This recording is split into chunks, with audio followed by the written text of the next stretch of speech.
So let's start in the most populous city in Vermont. It may have been considered an odd year, 2025, but the Burlington ballot still had a lot in front of voters. The balance of power could have switched, but Democrats will still hold the majority on the city council. 6 questions were also on the ballot tonight.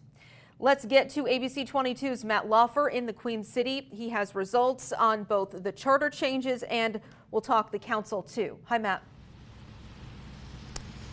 Hi, Lauren. As far as charter changes, voters had to consider redistricting and also rental notifications. But the big talker for today, banning guns in bars.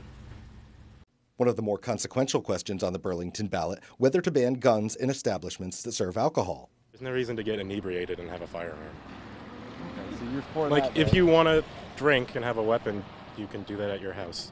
87% of voters think the charter should reflect this. I'm appalled that there isn't already a ban, honestly. I mean, Nolan couldn't have said it better. Why are you drinking and also open carrying in a bar?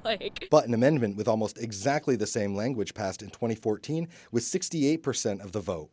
But the legislation never approved it. The 2 other charter change amendments were supported by a majority of voters who turned out Tuesday. Burlingtonians want to give the city council authority over rental notifications and giving the city council jurisdiction over redistricting. These 2 will need to go before the legislature for final approval. When it comes to the makeup of the city council, it will remain a Democratic majority. In the South District, the Dems hang on to the council seat. Ranjit Singh landslides with 73% of the vote. Singh will take over for longtime city councilor Joan Shannon, who decided not to run again late last year. She leaves with 22 years on the 12-member group. And in the East District, Ali Schachter will represent Democrats for 2 years.